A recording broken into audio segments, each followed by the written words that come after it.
I'm going to tell you two things we do know What do we know? bef- I don't know before I anything. take off your muzzle. These are two things that we have pointed out here in the past, and that is that first of all, the new head of Google has a lot to deal with, right? I mean, there's a lot coming down the pike. Mm-hmm. And the other thing is that this Cold War tech fight has created a very unlikely alliance between Trump and big tech. Because after all, as Zuck pointed out in front of Congress a couple of months ago, if you go all antitrust on us, China wins, right? So that's the stage I'm setting for you, Matt. It does feel, not to go all conspiracy theorist, but it does feel like there is this weird xenophobic convergence around China in particular, but really anybody else, where like tech has sort of put itself in a position to say, look, we're the most important thing in the economy and everybody's stealing our shit and you need us US and like the TikTok story from earlier this week with the the kid who sued TikTok because China had his data and it's Right. like Her data, yeah. her data it's like it's like be afraid of China more than you should be afraid of the fact that big tech owns all your data in the first place and it gets Yeah. mixed into these trade war. I like what this is the part where I do feel like I'm right out of like a deep state conspiracy novel. Well, and the problem I think, at least from Trump's perspective, is that it seems like everybody hates big data now, right? It's a great target, so he doesn't want to align himself with them, but he has to align himself with them because the thing that Trump seems to hate the most is China.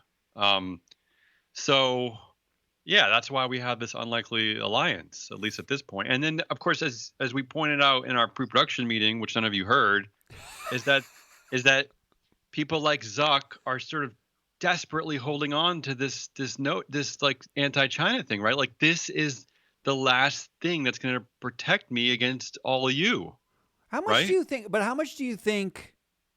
This is why it's conspiracy theorist to me. How much do you think it is like Zuck having secret meetings? I mean, there was the brilliant moment of Zuck having a secret meeting with Trump and then getting asked in an interview Yeah, on on 60 Minutes. television Hmm. where like they're like how political spending and Zuck saying I think it's you want a full transparent discourse even if it's lies and then immediately asked afterwards, well, how about your secret meeting with Trump? And he's like, no, that should stay private.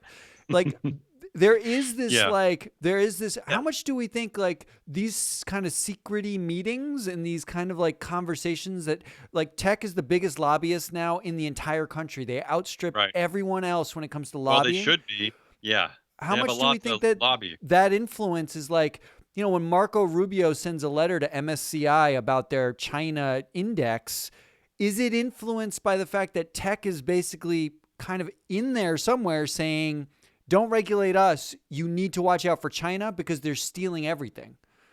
Well, notice that and we didn't cover this, and we're going to cover it next week. But actually, MSCI has kind of listened a little bit to Rubio. They've I know, I added saw that. some extra barriers to entry. So yeah, Zuck is a weird figure, and that's why we love him. I mean, he why first of all why make the meeting secretive? Why not just like learn to spin it better? And then why go on to 60 Minutes where you'll be asked about it and have absolutely nothing to say about it other than like weird red-faced giggles and pauses and stammers and like what is that? Why? You did look like a drunk Brit. Um, Eh, Yes, I don't know. but So something clearly, we don't know. We don't know if something But you made a is. point. You made a point Yeah, in the pre-production that was interesting to me. It's like a fight over who owns the data because we're okay with the CEO dictator who owns right, 2 billion right, users data. We're not okay when China owns the data. And in France, part of the spur here is France's position is the people should own the data. Like people should own their own data. And that's why they're talking about like levying taxes and GDPR, which is this regulation in Europe about privacy and data protection.